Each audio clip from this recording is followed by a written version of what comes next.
So good evening, everybody. Welcome to our last IU South Bend pop-up University at Lang Lab of the 2020-2021 school year, quote unquote. And we're hoping in the fall, we might even return to having some live classes with our friends at Lang Lab. So please stay tuned. But in the meantime, we have for you tonight, our exciting speaker, Kim McInerney, who will be talking about how to become a critical media consumer. This is, I think, a terrific way to end the year, to give us some ways to move forward in the exciting environment in which we live now. Before we begin, I just want to remind everybody that that Pop-Up University is a joint production of the IU South Bend Offices of Community Engagement and the Center for Excellence in Research and Scholarship. If you're interested in ways that students or faculty, intelligent labor or faculty expertise could be put to work for your organization or civic needs or other interests, please let us know. Feel free to contact Gail McGuire, Director of Community Engagement, information below, or me, Josh Wells, Director of Series, also information below. And we, of course, thank our sponsors at the end of this, the IU Bicentennial Year, the Indiana Humanities, the IU Bicentennial Office, and many IU South Bend departments and offices that have supported us in the endeavor this year. Thank you all very much. So you're not here to see me. It's my real pleasure to present to you tonight a presentation. Maybe it's a good thing she's the expert in speaking and not me, as you can tell. Anyway, the coordinator of our public speaking program, Senior Lecturer Kim McInerney. Kim began teaching at IUSB in August 2010. She has a master's degree in nonprofit administration from Notre Dame, worked for a while doing public relations for Notre Dame, also for the American Cancer Society. At IU South Bend, she is well known to, I would say, almost all of our students. She's probably one of the very few people on campus we can say affects almost every student who comes through us, either through her direct teaching or the excellent work she does in promoting public speaking and understanding of communications through her program. So you're in for a real treat tonight. Her work at IU South Bend focuses on bridging theory and practice. She maintains research interests in public relations and social media, as well as intersectional feminism. In her classes, she infuses pop culture, service learning, and practical applications into the student experience. And she recently won an all-IU system-wide award for course development for a course on development and execution of public relations campaigns. So she's going to give us some really cutting edge stuff tonight. That's going to be pretty exciting to hear. And of course you see the title there, no need to repeat it. So with that, I will stop my screen share and Kim, if you're ready, please take it away. The stage is yours. Thank you. Thank you. As Josh said, my name is Kim McInerney. I have been teaching at IU South Bend since August 2010. Where has the time gone?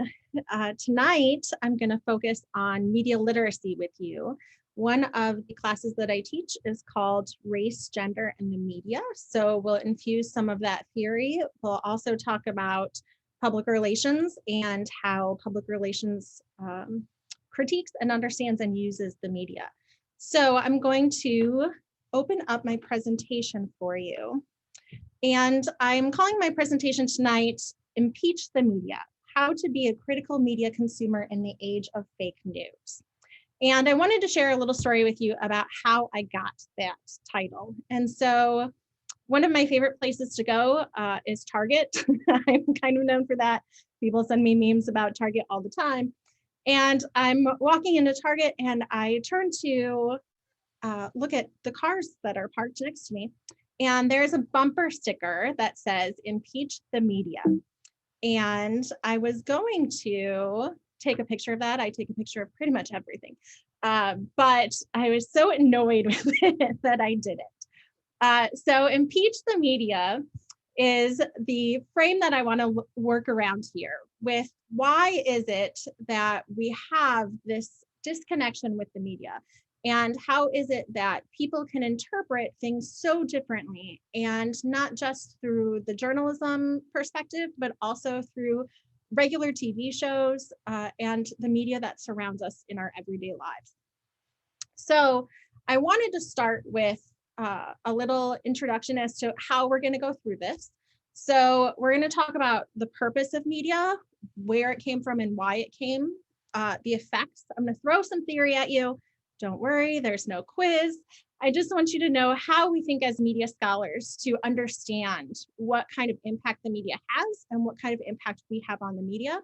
I'm going to talk a little bit about implicit bias and how that plays into how people interpret media messages and how media messages are created, and talk about the media industry. A lot of people think that we have a lot of different media sources around us. Spoiler alert, we don't. And then we'll get into how to be a critical consumer. So once you understand all these things that I'm going to be throwing at you, how do you take this apart and apply it to the media in your everyday lives? So let's start here. The purpose. So when we think about media, we think about it in a lot of different ways. And this is one of the questions I want to ask you. I have to make sure I can find my chat so I can see what you guys are saying. All right, my chat is up. So when you think of media, what are the channels? We call them channels in media studies. What are the channels that you use? So do you use a lot of social media? Do you use a lot of local news, broadcast news? Are you still reading newspapers? So give me a feeling for what you are using. Go ahead and throw that at me.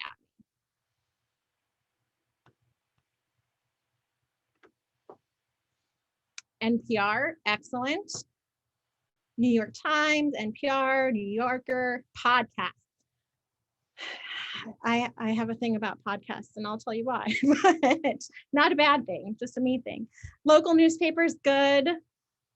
Cable news through Facebook, interesting. Any other thoughts? New York Times, South Bend Tribune, social media, emailings from researchers and groups, good. Email is a media forum, right? What are some other media? Any other ideas? Twitter, good. Media outlets. Comedy channels we will talk about. So yes, comedy channels do count as media. The Daily Show and John Oliver, absolutely. So when we think about media, we think a lot about legacy media. We think about newspapers and we think about cable TV. We think about broadcast television and our local TV networks. What we don't think about is this idea of new media. And that's what our digital natives, our younger generations are looking at. Someone said podcasts, and I said, oh, not me. I was talking with a few of my colleagues before this started. I label myself an elder millennial. I like paperback books. I like the actual newspaper. I am not really that big in technology. My sister is 4 years younger than me and says, why don't you use Snapchat? And I say, I am too old for that. I do not understand it. Podcast is something that people keep trying to get me into.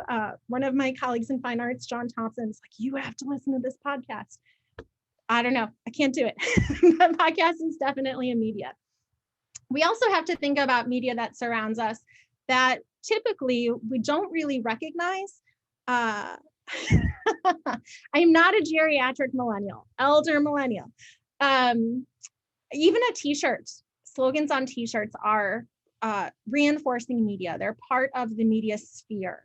So when we think of media, it's something that surrounds us all the time, not just when we open a newspaper or when we open our computer or when we turn on our TV. Our media is constantly surrounding us. We have interactive billboards now when we're driving down the street, not to mention radio and podcasts. So when we think about media, we have to think about all the different ways it influences our lives. And we'll get into that a little bit in the next couple of slides. But when we think about media, we also tend to think about how we use it. So now that you've told me what you use, why do you use those things? What are your key media functions?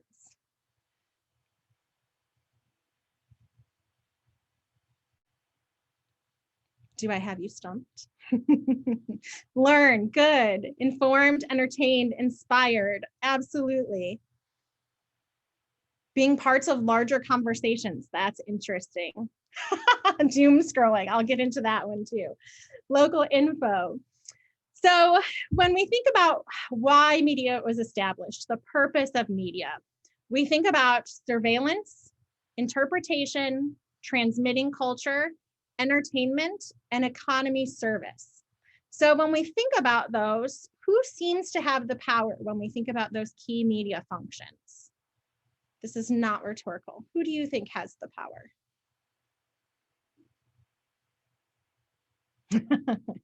Big corporations, owners of the media. Whoever owns the media. Good. I'm going to tell you, I'm about to rock your worlds. Jenny, do we have the power to listen to what we want? So this all ties into the functionality of media and how we need to use it. These key media functions of surveillance, interpretation, transmission of culture, entertainment, economy, service, they're all passive. And we tend to think that we are a very passive audience because we are. Unless we're seeking out information, we're technically just using the media as something behind us. And we tend to think that media is just this passive thing that doesn't really affect our lives, but it does. And so let's talk about how. So what effects does the media have on us? So like I said, I'm going to throw some media theories. I'm going to shut my chat box. So if you're talking about me, I won't know now. I'm going to throw some media theory at you. Again, no quiz involved. I just want you to know how we look at it as media scholars. So one of the biggest theories that we look at is social cognitive theory. And what social cognitive theory looks at is how we learn to behave in society. And so we learn in a lot of different ways: parents, siblings, schools, peers, personal experience. But when we don't have all of those, we often turn to the media to help us learn societal norms. And when we do that, I'm going to open up the chat back up now. Oh, somebody chatted. When we do that, we tend to use this knowledge to fill in gaps. So I use the example of, if you've never been to a foreign country, how do you picture it? So I'm just going to say, and if you've been there, don't ruin it for people. But when you think of Japan, what do you think of? What are the pictures that come to mind?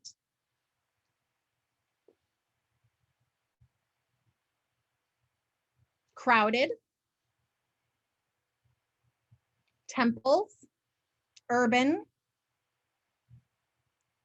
sushi and smog, incredible food. So where do we get these ideas? If you've never been to Japan, how do we know what Japan is like? Movies and television shows, absolutely. So we tend to see the culture that is shown to us and not what we seek out. If you were to talk to my colleague Yuri Obata, she lives in a very, very rural setting. She doesn't see a lot of people. She lives, I believe it's about 45 minutes to an hour outside of Tokyo. And it's serene and beautiful, and you would think that you are just in a forest somewhere in the Midwest. It's not what we typically see. What we typically see are Tokyo with the big billboards and the shiny lights and lots of people, because that's what's transmitted to us through the media. And so social cognitive theory is saying, all right, well, when we have these gaps and we don't have these experiences, media is filling that in for us. And that can be very problematic when it comes to how we socialize with the rest of the world, especially with political and social issues, as well as globalization. So that's one of the theories that we want to keep in mind. Another theory then goes into cultivation.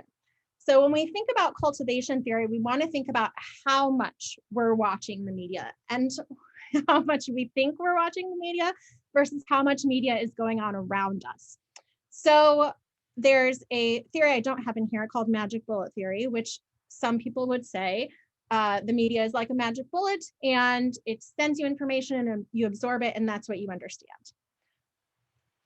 We can talk about the pros and cons off of this chat because up until lately, I would say no, magic bullet theory is disproved, but that's a whole nother, we're in a whole nother realm now. But cultivation theory is telling us that the more you get the same messages, the more it's going to change your perception. Critical cultural theory helps us look at how the media then creates different systems. So when we don't work in Washington, we don't know how the presidency works. So we might turn to a show like House of Cards, right? I love pop culture. So you're gonna see some pop culture pictures in my presentation today. I feel I'm a pretty educated person. I knew nothing about how my majority leaders and minority leaders whip votes until I watched House of Cards. So sometimes we really do learn important information from the media and how things work. But also it reinforces things that are already dominant ideas to keep different classes and not just classes, but just keeps different power hierarchies, political values, ideologies, relationships of power. It also primes us on how we think and react to different messages. So we start to inherit these biases that we're going to talk about in a few minutes.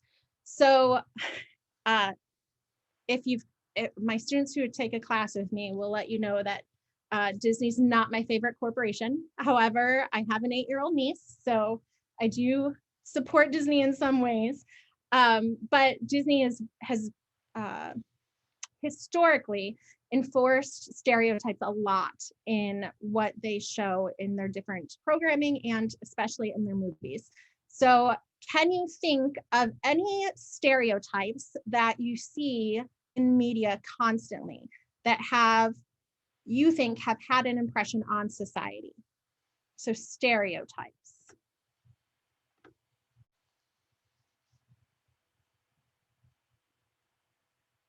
Black men are violent. Good one. Rural people are dumb. Absolutely. Some of the shows like Hoarders and Swamp People, I can't believe they're actually on television. What are some other ones?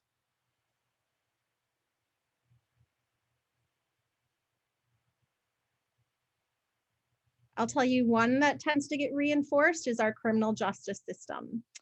Shows like Law and Order, or any of our reality TV judge shows promote how good the criminal justice system is and how flawed criminals are. Poor people are lazy. You know, it's interesting, Erica, that you say that. I would say poor people aren't really shown that much, at least in a very relatable way. So one of the things that I talk to my students about, if you think about any of our dramas or our primetime TV shows or things that streaming services, I'll talk about later, are a little better than our actual broadcast TV.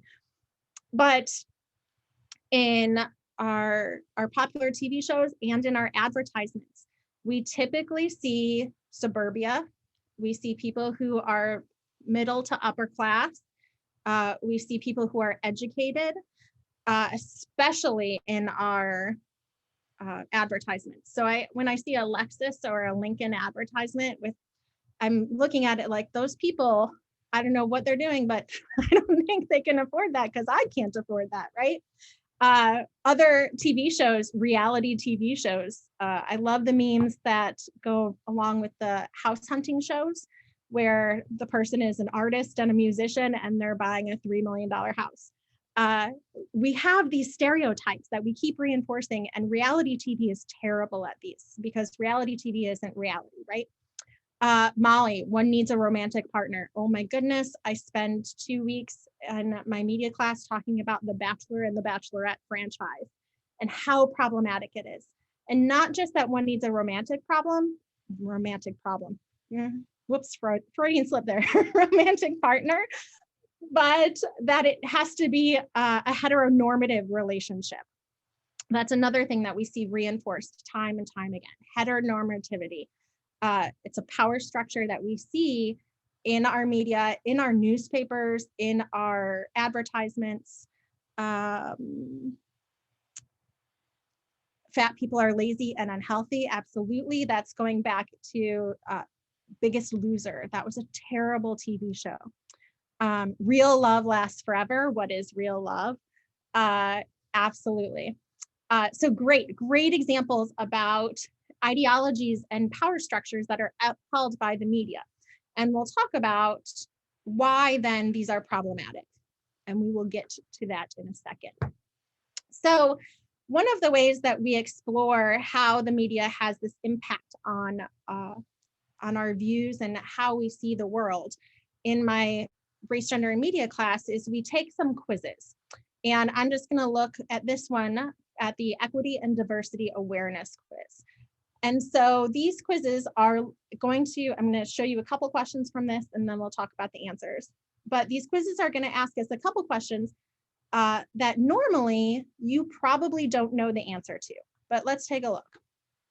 So if you're like me and I keep Post-its everywhere and take notes all over the place, you have a spare piece of paper, just jot down what you think the answers are to some of these things.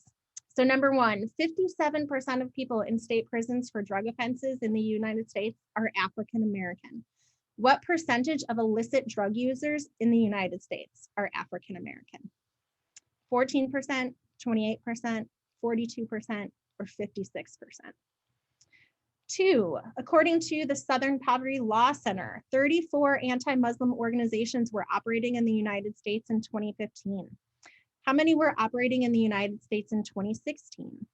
21, 34, 101, 146? According to Glenson, what percentage of students who report an incident of homophobia at school say that the school did nothing in response or told them to ignore it? 18%, 31%, 48%, 64%, and 4. US Census data shows that African American and Latino women earn how much for every dollar a white man earns? $1 and $1 respectively, 81 cents and 79 cents respectively, 64 cents and 56 cents respectively, 54 cents and 49 cents respectively. So go ahead and jot down your answers. All right. So the answer to number one, while 57% of people in state prisons for drug offenses in the US are African American, what percentage of illicit drug users are in the US are African American? A, 14%. So in the chat, tell me if you got that right or wrong. How many of you got that right? Haha, Jay. I told you, I did tell you no quizzes. I lied.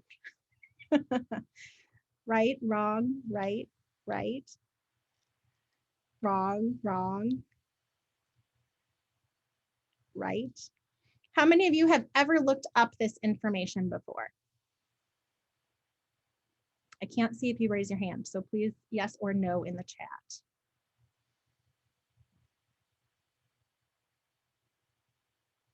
A lot of you know, probably. So if we haven't looked up this information before, what did you refer to come up with your answer?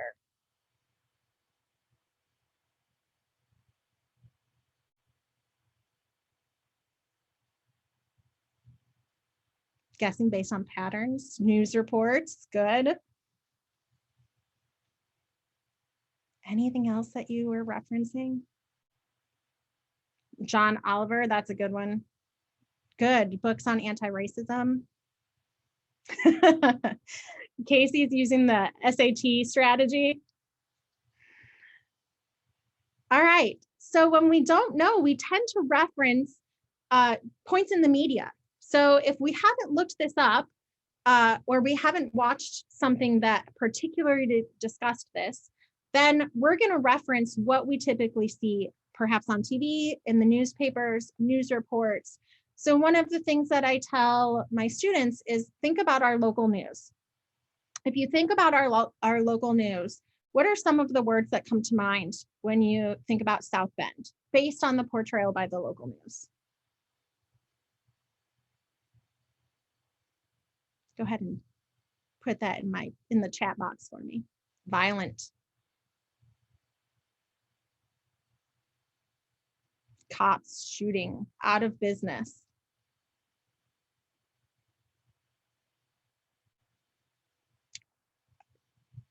Michiana, Notre Dame, changing but not a desirable place to live. Now, what if you think, home of a guy named Pete? Now, what if you think of Mishawaka? What do you think of in terms of how you see it portrayed through our local news? What would you come up with for Mishawaka? Almost nothing. Interesting.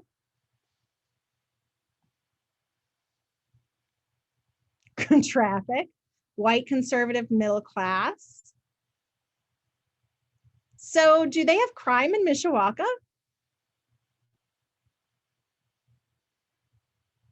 Yup. I like that answer. Yup. Absolutely they do. But crime in South Bend is covered at such a higher rate than crime in Mishawaka. Now, are there higher rates of crime in South Bend? Well, we have to look at the numbers for that. South Bend has a much higher population than Mishawaka. You also have to look at the geographic and urban planning of South Bend. Houses are much closer together. We have people condensed in areas, and those areas are often very impoverished areas. So when we think about the local news, and we'll get into this more, the way that it paints the picture, or the stories it chooses to tell, or the data that it uses, leads us to believe certain tropes or certain things about the society around us. So how do we start getting through that mess of what we're told? We're getting there. But first, we need to understand a little more about journalism. So I will say I'm a public relations person, straight up. We often get a bad rap with the media. My colleagues who are journalists will present this very differently to you, but I'm going to present this theory in the way that it fits into our discussion tonight. So when we think about journalism, what is journalism supposed to be? Again, throw it in the chat for me. What are the classic tenets of journalism? Objective, fair and balanced, reporting facts. Who are our journalists? Watchdogs. That's interesting, April. Who are our journalists? Hardworking citizens, muckrakers. Good. Kids out of school. They're human beings, right? And hopefully trained experts, but they're human beings, right? And we're going to talk a little bit about implicit bias in a minute, but it's very important to understand that the media is built by human beings, and human beings are inherently flawed. We have our own set of experiences, ideologies, politics, education, experiences. And when we come into any career, especially journalism, we bring all that with us. And so while we think that we're objective, there are all these things that we're wearing on our back that come into our job with us. And it's important that we're aware of these implicit biases. And again, I said, we'll get to that. So a couple of the journalism theories that really fit into this critical thinking of media is that while our journalists intend to be biased and objective and just share the facts, They're always making decisions based on their own human element. So there's agenda setting theory, and that's saying that journalists pick and choose what they put into the news. This is really important from a public relations perspective. For public relations, we're constantly trying to get things in the news. We're trying to partner with our journalists in order to tell our stories. But ultimately, that journalist decides whether or not to tell that story. We've seen a lot in 2020 and carrying over into 2021 that COVID is the front page and the beginning segment to most of our news stories. That's what they're covering, which means a lot of stuff isn't getting covered.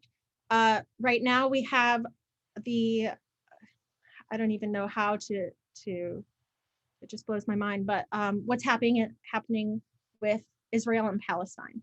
And it's not getting as much coverage as it would be if we didn't have COVID going on, because we still have COVID and the vaccines and all this other information being thrown at us. So remember that every journalist has the option of what they cover and how they cover it. They also then frame it. How do they tell this story? What sides are being represented? One of the questions, Josh mentioned that I do a class on public relations campaigns, and we pitch to a nonprofit. Sorry, I'm trying to keep track of my time.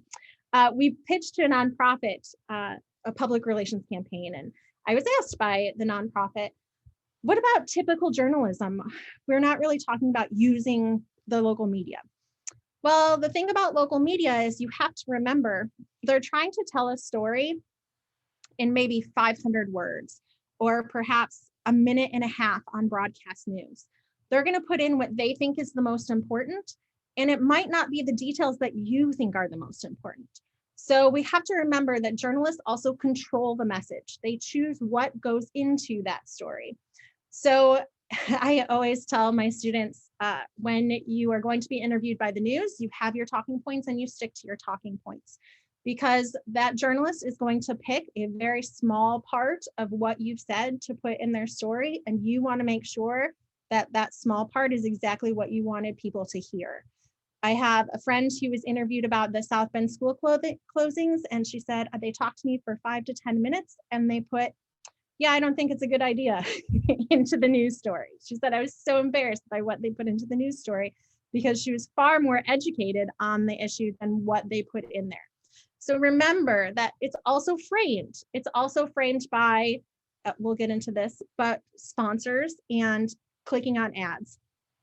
So I'm gonna pause that one because I can go on for that one for forever. But so the stories are framed by particular issues, and it's the issues that get attention. So that's very important to understand. So how did we get here? Well, it's because media has become a very important part of our daily lives, but we've not caught up or kept up, with how to interpret media. We know how to analyze books. We know how to analyze different things going on in our lives, coping mechanisms, but we don't know how to analyze these media messages that are happening constantly around us. The TV still commands most audience attention and averages 30 hours of viewing. That's a lot. That's a lot of television messages coming through to us. Social media is a burgeoning empire, I'm going to call it, that I have all kinds of books on it. We still don't quite know how to harness it, or even the internet. The power of the internet is amazing. So what we need to start looking at is how these things just send these messages. They send them, we read them, we hear them, we see them, we read and hear them, and we see and hear them, and then we can be actively involved in them. And this is how we're persuaded to activate. So when we think about why do some people think that vaccinations don't work? Well, they've read it, they've heard it, they've seen people talk about it on TV shows. So when they are interacting with these messages, it's becoming a strong influence over them. And when they, next slide. So when they're getting these messages, they're also looking at who is sending these messages. So another activity that I do with my students is I have them look at who's telling our stories. So I have them look at the local news, the Tribune, and our major broadcast news, and I have them answer the following questions. I'm not going to have you guys do that. I did it for you. So if you look here, you will see, again, 4 major outlets. We tend to think that our major outlets are local, but actually they're owned by much bigger corporations, which we're going to look at in another slide.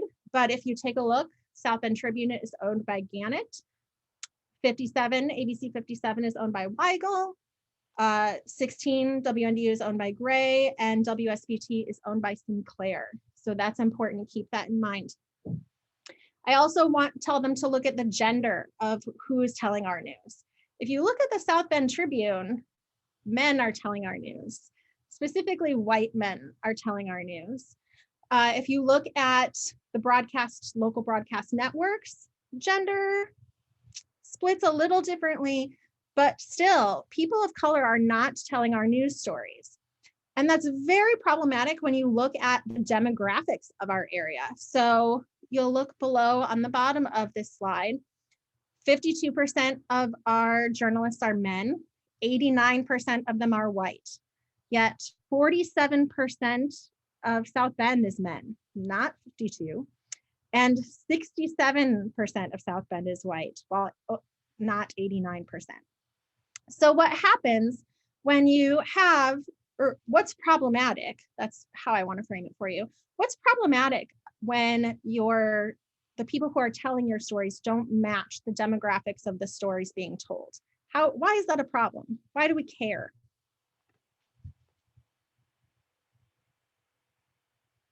Trust.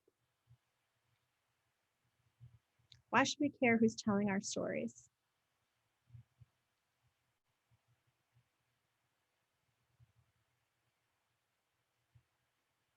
Bias. Insights and empathy, good. There are stories left untold, absolutely. There are voices not being heard. Perspective, good. There's a book, I am doing this in my office so I can grab stuff for you, that I have my students read called Are Women on the Ground? And this book is actually a compilation of essays of female journalists who are reporting on conflict in the Middle East, and they're all Arab women. They tell a very different story than our white male journalists, than our, his name just, Anderson Coopers, who go and tell a story of an American experience in an Arab world that we don't understand. So it's important that we hear the voices that are part of the story and that they're telling the story.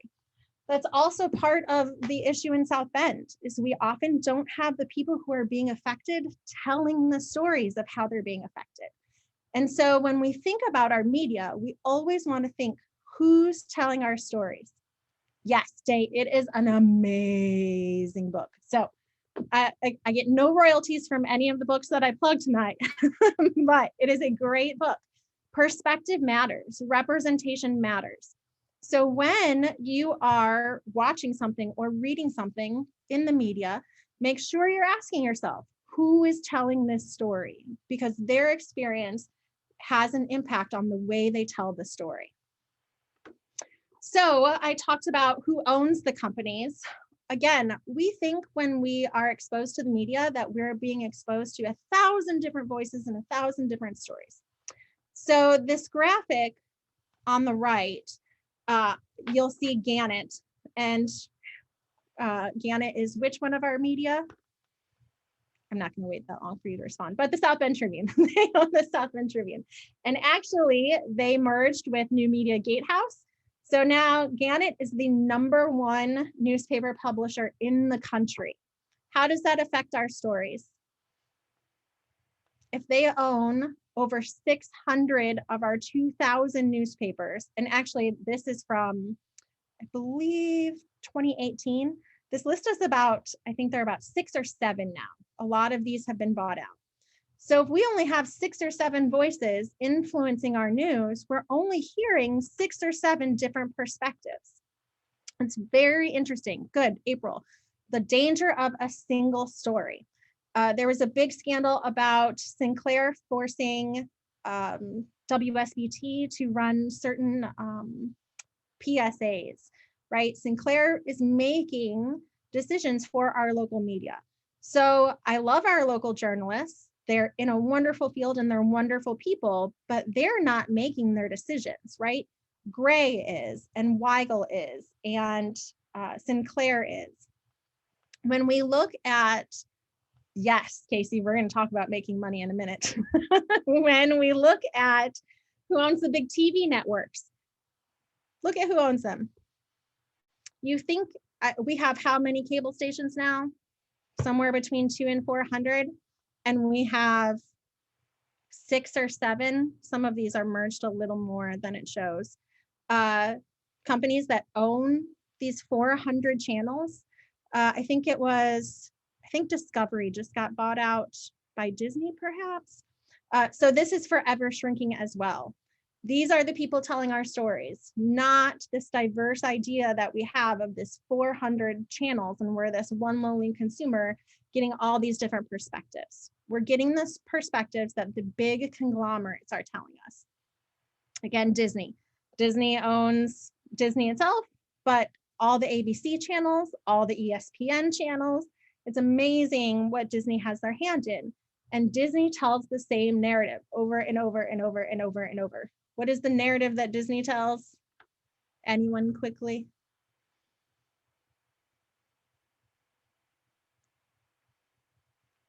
How fast does it take you to type? You're out of time. They reinforce gender stereotypes all the time. They reinforce heteronormativity all the time. They constantly tell the story of needing to be saved.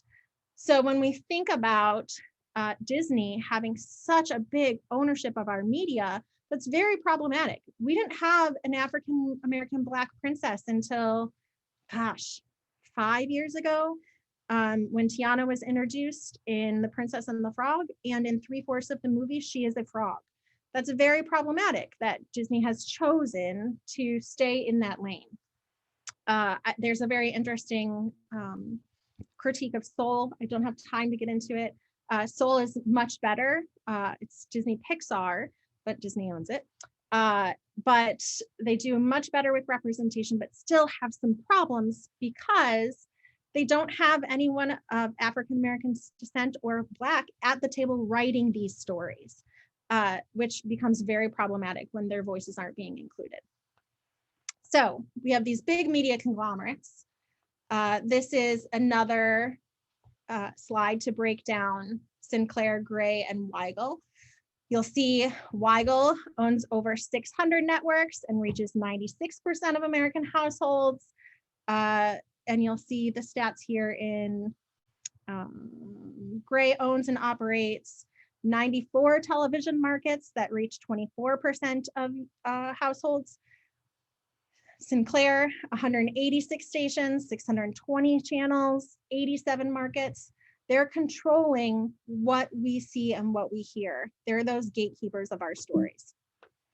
So if we continue talking about why this is so powerful, because as we've talked about with media theory, media can promote racial or gender acceptance, hostility, or fear, increase cooperation among our diverse cultures, or encourage repression, influence people and constituencies in society and the world. This goes into what I was talking about with implicit bias. So there's a Harvard implicit bias test. I included the link so that if you want to go back to this recording and take this, a lot of us think, I don't have bias. I mean, I have these experiences and values, and I was raised Catholic, but I'm not a practicing Catholic. It's very interesting when you take an implicit bias test. And I will promise you, I've had my students take a lot of these. It's going to come out where you favor, for instance, when we take the race test towards the bottom, if you are white and of European descent, you have an implicit bias for white and European descent. And this test has a very interesting way of doing that. It's not just going to ask you if you do. It shows you pictures and you have to respond quickly, and there's all this scientific algorithm included in it. But we all carry these implicit biases, which then feed into our media. And so just to throw in a few more theories, psychology and education come into this. So when we see all these news stories coming, why do some people gravitate towards others? For instance, the big debates over vaccines. Well, the first one is cognitive dissonance. If we are not comfortable with if we hear or learn something that is in conflict with our already held beliefs or ideologies, we become uncomfortable with it. We tend to reject it. We don't like to step into that discomfort. That's the same with activation theory. Conversion theory talks about how if someone has strong beliefs, it's very unlikely that you're going to be able to change those strong beliefs. There's some great studies out there about when politicians are fact-checked, and how even sites like PolitiFact that work really hard to expose what the actual facts are in politics, people who strongly believe in one candidate or another reject those, even if the candidate is proven wrong. And it's because we tend to hold on to those beliefs very, very strongly. Source credibility theory, again, people who really believe in Donald Trump are going to believe what Donald Trump says. So that's what source credibility is talking about. When someone in power, such as Donald Trump, undermines the credibility of someone, say Dr. Fauci, people are going to believe that because their opinion leader that they give the most credence to is Donald Trump. So we have to remember that as well. So all this stuff is going on. I've talked to you for, oh Jesus, a long time about this. So how do we take it all apart? So there are 6 media literacy concepts that we have to understand when we think about the media. And Casey hit on this a little bit ago. Commercial interest. Everything the media does has a commercial interest to it. ABC 57, I love them, but they put the mobile media tracker out there during winter weather. The mobile media tracker is literally one of their staff members in a car seeing how slippery the roads are. I don't need that. I don't need someone risking their lives in a car to show me how slippery the roads are. However, we have students that work there, and the reason they do that is because it gets the most clicks and comments. So they're going to continue to do that because there's a commercial interest. Personal interpretations, again, there's always a human behind the media that's being shown to you. I have some other books I'll plug in a second. Ideology and value messages come through the media. We slowly see society changing. Now we see some interracial couples on our advertisements. Sometimes it's taken well, sometimes it's not taken well, but Cheerios has a brilliant one, and there was a lot of controversy about it, and they stood by it. So remember that there's ideology and value messages coming out from every one of these stations, and they're all owned by the same people. So they're following those same ideologies and values. They have social and political implications. So always remember that we are not, that the media do not, now I'm getting tongue-tied because I'm trying to hurry, that we, in order to be a consumer, we have to actively consume and understand what's going on behind the curtain. In order to do this, we need to be able to access quality information, analyze information, evaluate messages and their true meaning, and communicate information. So a lot of this is, how do I say the story that you are quoting to me or something that you're quoting to me is from a source that is not credible? One of the ways that we evaluate, especially journalistic sources, my library reps come in and talk about the CRAP test, which my freshman students always snicker about. It is called the crab test. We did not make this up, but we need to look at the currency of the information. So Josh and I were talking before this and saying, well, there's always messages that say, well, eggs are good for you. Well, eggs are bad for you. Well, eggs are good for you. Well, when we think about the currency of the information, we have to think about, okay, when is this story coming out? But also, what else is going on in the world? What else has been discovered? So science is always changing. We're always discovering new things.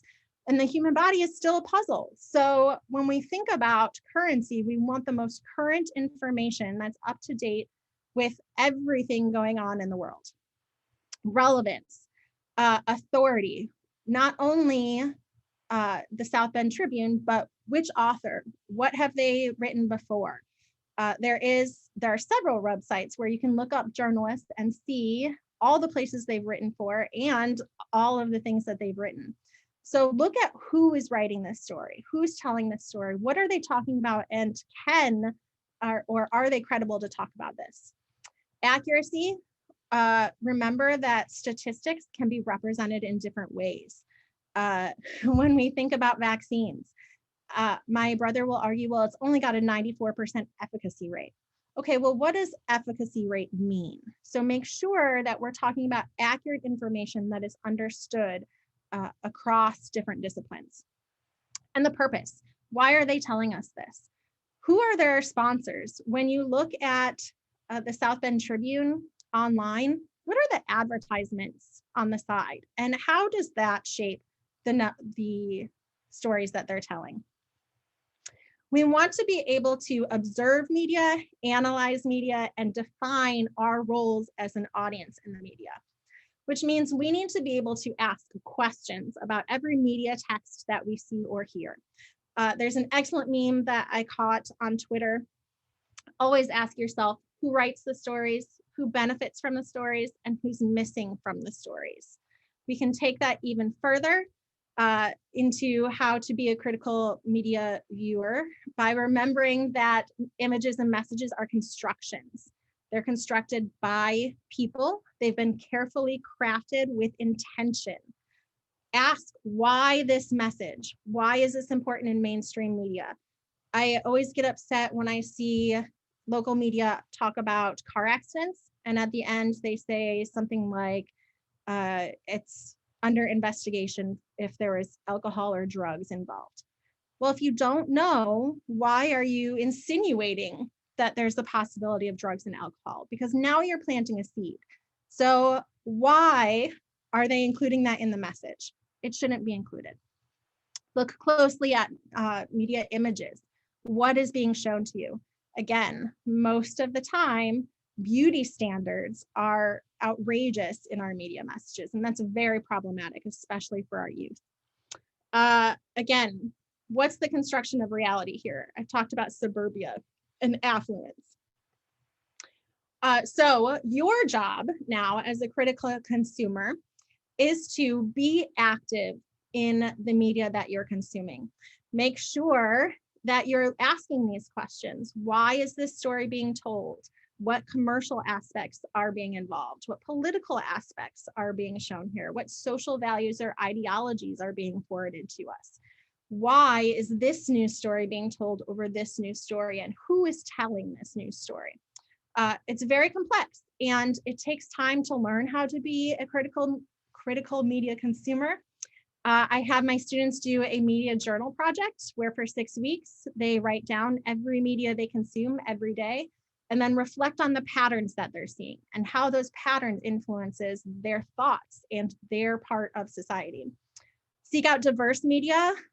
There are lots of different websites. I've included 2 for you, but Mediaversity Reviews looks at different television shows and movies and rates them based on things like gender and race and inclusivity. The Angry Black Woman talks about, we can talk about the Bechdel test off of here, but if you're familiar with the Bechdel test and female representation, there's also, she talks about race and in the same way. Get alternate news. The Root is a great place to go. Common Dreams. Nonprofit journalists are excellent because there's no commercial value behind it. Yeah, so I am well over my time and I'm going to open it up for questions and answers. Thank you so much. Thanks, Kim. We do have a question ready. If you do have any additional questions, please feel free to add them into the Q&A module here on the bottom of your screen. So Jay has asked, you used the term surveillance early in your presentation as one of the major purposes of the media. And if you could explain that a little bit more, maybe we're not thinking about the same definition of surveillance. So, sure. So when we think about surveillance and the purpose of the media when it first started, sorry, I just got distracted by the chat. Surveillance. So media as a watchdog. So keeping our politicians in check and making sure that local government was doing what they were supposed to be doing. Journalists were, they're protected by our amendments, right? For a reason. There's a freedom of the press. And so when we think about surveillance, we think about it as they're supposed to be the people watching for these bigger stories for us, breaking into these bigger issues. Now, that's much harder now because of all the different ways that media has developed. So when, again, we can't really keep up with social media, but Donald Trump changed the game with the way he used Twitter during his presidency. And it made journalism have to change their game as well. Journalism has also changed when we think about citizen journalism. And I didn't touch on that, but if you think about the protests and the things that are happening, the trial of the police officer in the terrible tragedy of George Floyd, we have that journalistic evidence, we have that video because of citizen journalists. So now we've all become this piece of surveillance, and it's really changed the media game.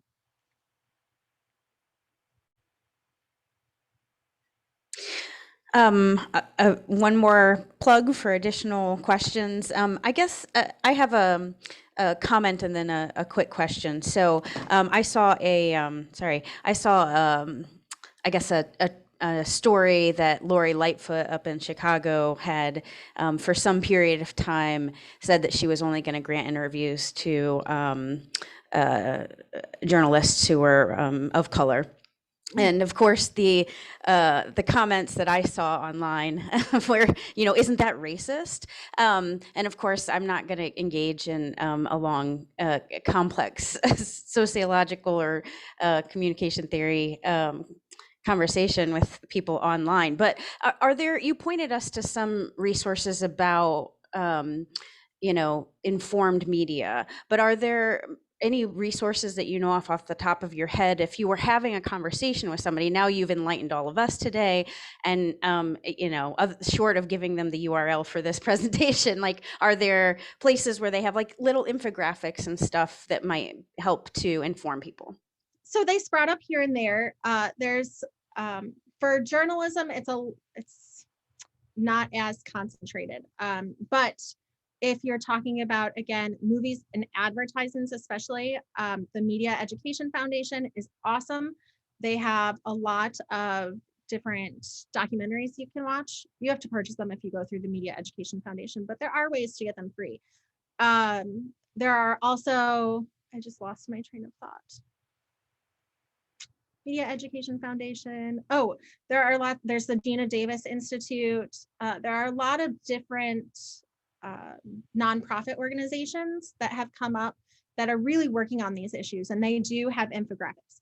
I would check them with one of your local professors or someone who studies the field to verify that, this is a good one to pay attention to, and that you're not falling into a fake news rabbit hole. But absolutely, the resources are out there, and there are people like me who are willing to throw them all out at you if you want them.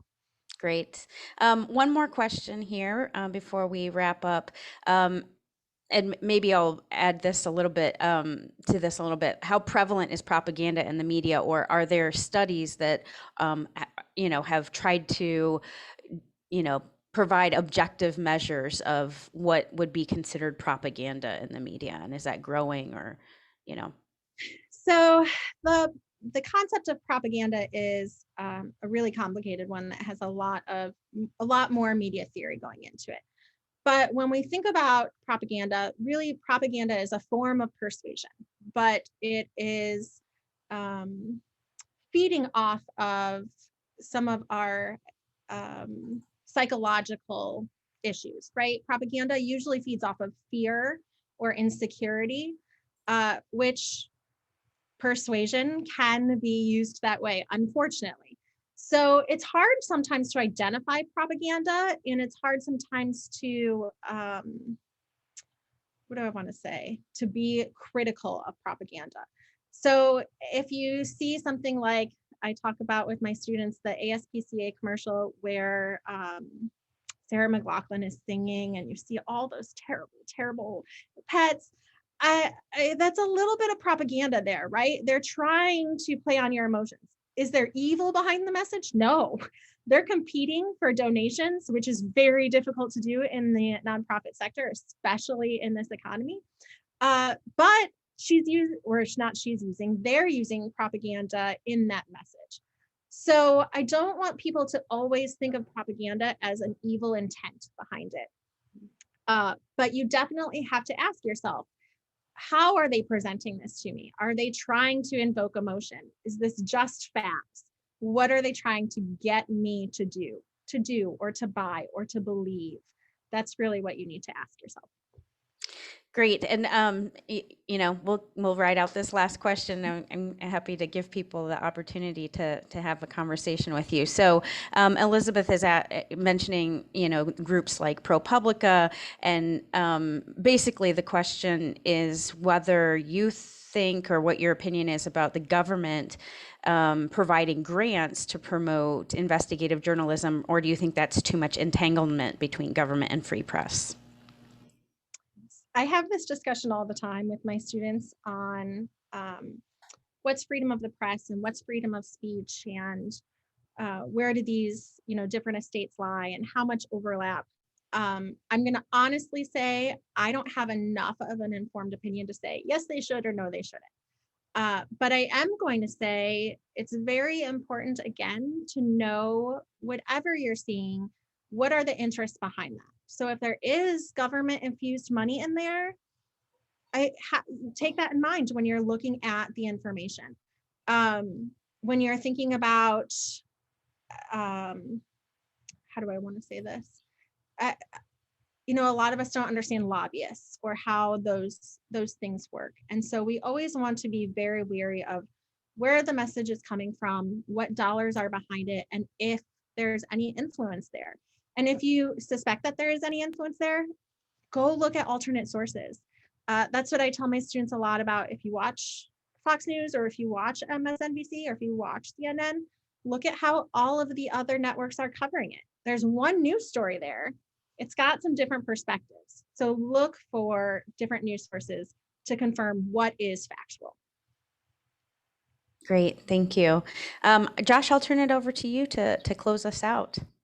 All right. Yeah, thank you, Kim. This is, you've given us all a lot to think about. And certainly, especially with certainly a newsworthy summer to come in some variety or other. Thank you for having me. Hopefully good news. Yes. And I'd like to remind all of our, if I can remember how to share a screen here myself. Let's see where to go. There we go. And no, that's not.